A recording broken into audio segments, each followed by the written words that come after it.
Buenos días, muy buenos días, damas y caballeros. Aquí se inicia el tercer programa especial que con motivo de fin de año estamos realizando en su programa 1+1. Hoy nos toca pasarle balance a la economía, al comportamiento de la economía durante el año que concluye. Y tenemos para esto a tres destacados especialistas en temas económicos. Así es, nos acompaña José Lois Malcún, quien es economista, fue presidente del Colegio Dominicano de Economía y también gobernador del Banco Central. De igual manera nos acompaña la profesora Magdalena Lizardo, quien además de economista es también investigadora. Y un hombre de la casa, el profesor Antonio Siriaco, quien es el decano de la Facultad de Ciencias Económicas y Sociales de la UAS y además consultor permanente de 1+1. Bueno, a lo que vinimos inmediatamente, yo le pediría a ustedes que nos ayudaran a identificar un poco los acontecimientos económicos más sobresalientes del año que concluye. Pero vamos a comenzar con Malcún, José Lois Malcún. Gracias. No por edad, ¿no? Bueno, por edad soy el primero, yo creo. Bueno, voy a resumir en pocos segundos un hecho, y es que analizando las variables más importantes de la economía, ¿no? Inflación, crecimiento, algunos indicadores como empleo, han mostrado un comportamiento mejor que el año pasado y que años anteriores. La tasa de interés ha bajado, la tasa de política monetaria, por supuesto, ha bajado ya y seguirá bajando más adelante, aunque los intereses bancarios todavía siguen muy altos. En general vamos a crecer un 5%, probablemente el crecimiento más alto de toda América Latina. Pero realmente hubieron aspectos que lamentablemente no pudieron lograrse en el año y que para mí es una de las variables más importantes, que es el tema fiscal. El no haber concretado la reforma fiscal, eso podría ser, aunque no se sienta ahora, un duro golpe para la economía en el futuro. Yo entiendo que ese tema debe retomarse, que el presidente debe reconsiderar el tema fiscal y enviar una nueva propuesta al Congreso, aunque ésta no logre los objetivos de ingresos que tenía originalmente previsto, y que además se siente con algunos sectores para buscar algún consenso con esa reforma.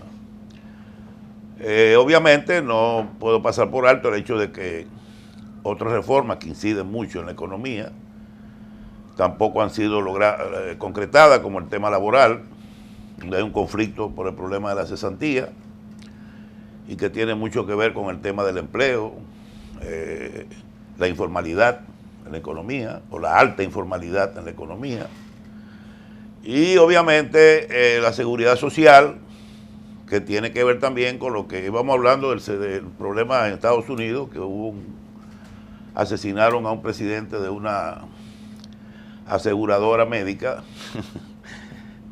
No quiero poner esos ejemplos, pero ahí en esa reforma de la seguridad social están planteando temas interesantes sobre la AFP y la ARS, las comisiones y todo, la cobertura, la atención primaria para evitar los altos costos que están pagando hoy en día los usuarios para una gripe, van a un médico en un hospital grande. Eso ya pasó de moda, o sea, ya hay que implementar la atención primaria. O sea, las reformas, lamentablemente, aunque se concretaron algunas, por ejemplo, la Constitución nueva, que me parece un paso de avance. El gobierno también ha hecho algunas reformas institucionales, ha fundido instituciones, ha eliminado otras, que es otro tema también importante. Tengo entendido que la ley de competitividad o procompetencia se aprobó. Todavía está pendiente el tema agua, que no se ha resuelto. Pero en general, como digo, fue un buen año en términos de la mayoría de las variables económicas, pero con ese hoyo, con ese punto negro que se llama el tema fiscal. Profesora. Bueno, yo también estoy de acuerdo con que el 2024 fue mejor de lo que inicialmente uno podía esperar. En parte porque 2024 fue un año electoral y cualquier año electoral tiene incertidumbres y eso se traslada a las decisiones de las personas, sobre todo en un contexto donde se estaba a la expectativa de que desde el gobierno se anunciaran una serie de reformas. Pero también en términos de lo que pasó en la economía mundial, la situación fue mejor de lo que en un momento se esperaba. Si uno ve el crecimiento de Estados Unidos, las proyecciones de crecimiento fueron ajustándose siempre hacia el alza y el crecimiento y la fortaleza de la economía americana fue mejor de lo que inicialmente se estaba considerando a finales del 2023 como proyección. Y eso tiene implicaciones importantes para nosotros, porque eso se refleja en mayor flujo de remesas, como efectivamente ha sido, y un flujo de turistas también importante. De manera que si uno ve la economía dominicana en el 2024, parecería que fue un año relativamente normal, positivo, en términos de sus resultados. Si lo ve por el crecimiento, como dijo Malcolm, prácticamente vamos a estar creciendo al nivel del crecimiento potencial de la economía. Si lo ve por el lado de la inflación, estamos posiblemente terminando con una tasa de inflación en el límite inferior de lo que es la meta de inflación, más cercano a 3% al año, tanto en la inflación general como la inflación subyacente. Si uno lo ve por el crecimiento de los distintos sectores o actividades económicas, hay una homogeneidad prácticamente en casi todos los sectores en la forma en que crecieron. Sectores como minería comenzaron a repuntar por la reapertura, la ampliación sobre todo ampliación de explotación de oro y muy buenos precios y muy buenos precios de oro.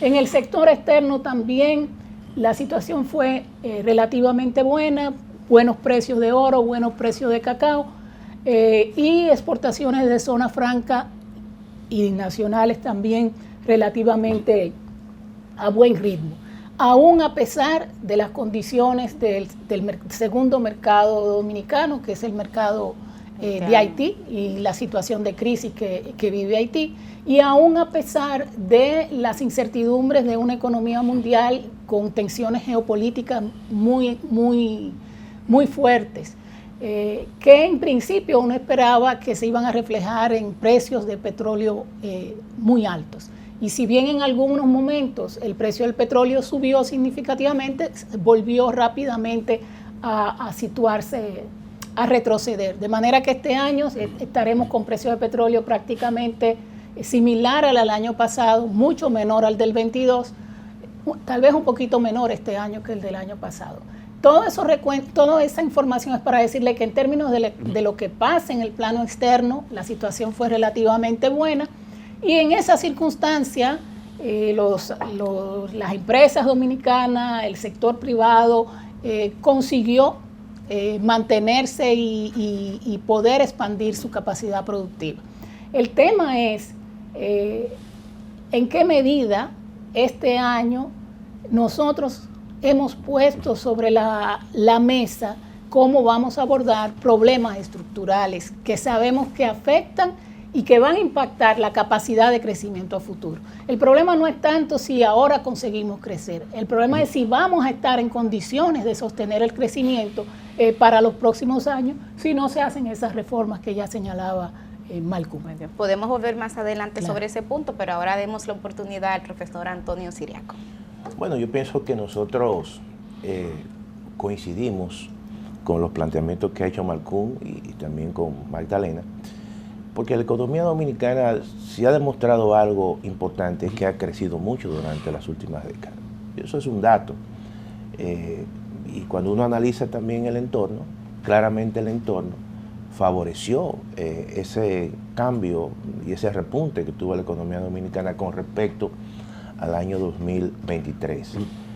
La economía norteamericana va a terminar con un buen crecimiento, es una economía que se puede decir que es de pleno empleo, y eso beneficia a la República Dominicana por el hecho de que esa diáspora que está en la República Dominicana ha enviado, incluso a partir del año 2021, las remesas se han incrementado, y eso es un elemento importante que ha permitido potenciar el crecimiento de la economía dominicana con respecto a el incremento en el consumo. Eso es un dinero que entra directamente al torrente de muchos dominicanos de bajos ingresos, y eso es muy importante.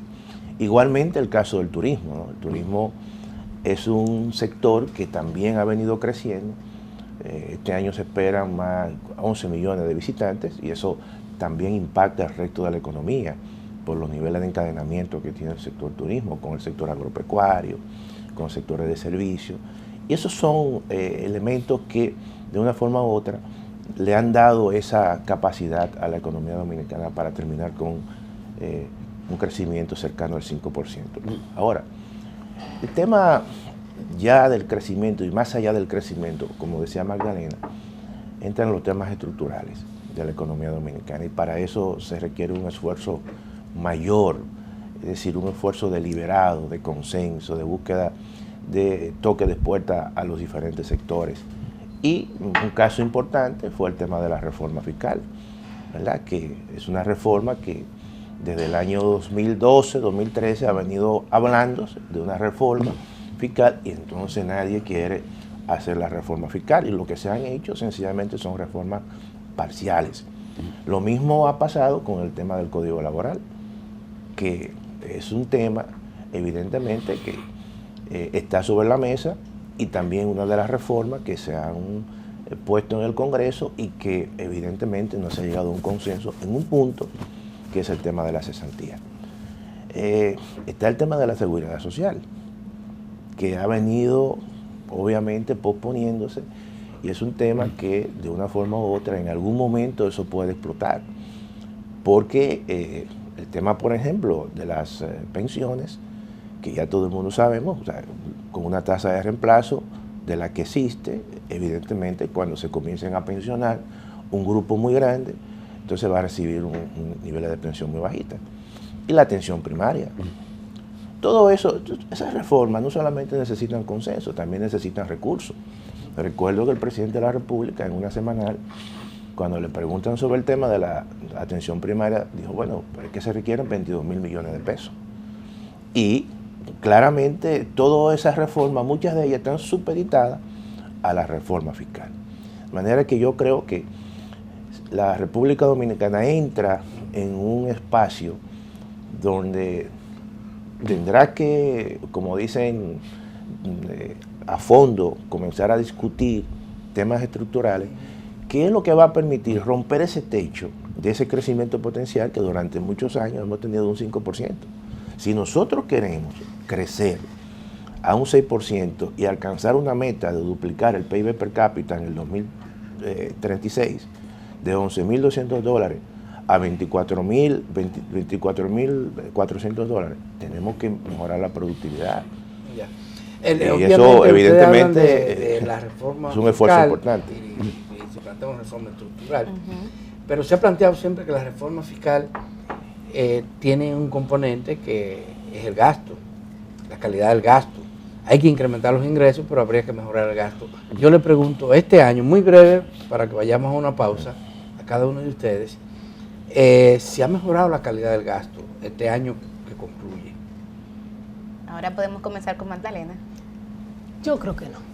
O sea, yo no creo que la calidad del gasto se haya mejorado si la medimos en términos de a dónde ponemos el dinero.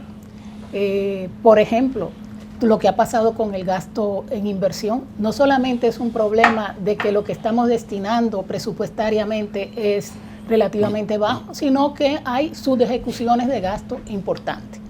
Hay áreas donde posiblemente se puede hacer un mejor aprovechamiento de los recursos que se están destinando. El caso de todo lo que está pasando con protección social, con el gasto en protección social, que a mi entender necesita reforzar los mecanismos de focalización, y lo que está pasando también con subsidios generalizados. Es cierto que salimos de un 22 con precio de petróleo muy alto, es cierto, y que eso impacta precios de gasolina y de electricidad, pero es necesario poder enfrentar qué es lo que lleva a que tengamos unos niveles de subsidios tan altos en el caso, por ejemplo, del sector eléctrico, que eso impacta calidad del gasto. Entonces, a mi entender, la calidad del gasto tenemos que verlo también en las capacidades institucionales para poder hacer ciertas mejoras. Y ahí yo creo que hay algunas mejoras importantes, pero es como en el primer nivel, que no se manifiestan de forma contundente ya para implicar eficiencias importantes a nivel de gasto.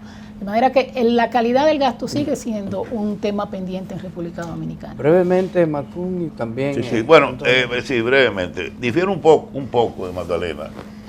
La reducción significativa de la corrupción es un importante elemento que ha mejorado la calidad del gasto. Y así tú ves en el presupuesto por partida que se han eliminado muchos gastos también, viajes, tarjetas de crédito que se usaban libremente, dispendios, etcétera. En eso ha habido definitivamente una mejora en la calidad. También se han eliminado algunas instituciones y se siguen eliminando instituciones que son infuncionales, aunque ella mencionó dos grandes temas que tienen que ver con ese problema de la calidad del gasto. El subsidio eléctrico, estamos hablando de cerca de 90.000 millones, 100.000 millones, y un subsidio al combustible que yo he reiterado en mis artículos que se elimine, porque ya la crisis pasó. Esos 200, 300 millones semanales para subsidiar los combustibles, ya no es necesario, que se vaya desmontando eso. Tenemos un petróleo de 72.40 el barril. Aprovechemos ese momento y que el gobierno se ahorre 12.000 o 13.000 millones al año con eso. Y el tema de la distribución, yo sigo defendiendo y sigo luchando con eso. Hay que privatizar la distribución. No hay forma, oigan bien, no hay forma de que ese subsidio se vaya desmontando sin que se privatice la distribución. Eso requerirá un programa entero, probablemente, porque me van a decir, bueno, se privatizó y fracasó. Sí, claro, se privatizó, no, se monopolizó privadamente y por eso fracasó. Estamos hablando de una sola empresa, una Fenosa que... Entonces, esos dos temas sí, y algunas cosas más, como mencionó Magdalena, estoy de acuerdo, que se pueden mejorar en términos de la calidad del gasto. Profesor Siriaco. Mira, yo seré muy breve, pero yo creo que aquí hay dos problemas en el gasto público, que son problemas más allá de que tienen que ver con la calidad del gasto, son problemas que hay que enfrentarlo, que es el pago de los intereses de la deuda pública, que le quita mucha capacidad al gobierno de hacer inversión pública, y también el tema del sector eléctrico. Y en el sector eléctrico hay que analizar toda la cadena, obviamente desde lo que ocurre en la generación a la distribución y obviamente la capacidad de gestión de cobro que tiene la distribuidora. Porque si bien es cierto que las distribuidoras han sido incapaces de gestionar un cobro importante, pero cuando uno observa los costos adicionales en muchos casos, que son ganancias extraordinarias para los generadores, que le imponen sobrecostos aún todavía a la generadora, y eso es un monto importante que hay que tomar en consideración. El 90% de los pagos básicamente que hicieron las distribuidoras fueron a los generadores. Básicamente eso está ahí. De manera que yo creo que esos son elementos que hay que revisarlo. Claro, Magdalena mencionó un tema importante que yo creo que hay que retomarlo, que es el tema de la focalización a a los beneficios sociales, es decir, a los aportes que se le dan a las familias. Yo creo que aquí, en ese sentido, hay que focalizar, porque lo que estoy viendo es que todo esto se está generalizando, entonces se está convirtiendo prácticamente en pagos extraordinarios a personas incluso y familias que no lo necesitan. Bueno, con el permiso de ustedes y de ustedes, amables televidentes, vamos a hacer una pausa. Cuando regresemos vamos a ver si es posible que el gobierno pueda agotar esa agenda de prioridades que ustedes señalaban sin una reforma fiscal. Volvemos inmediatamente.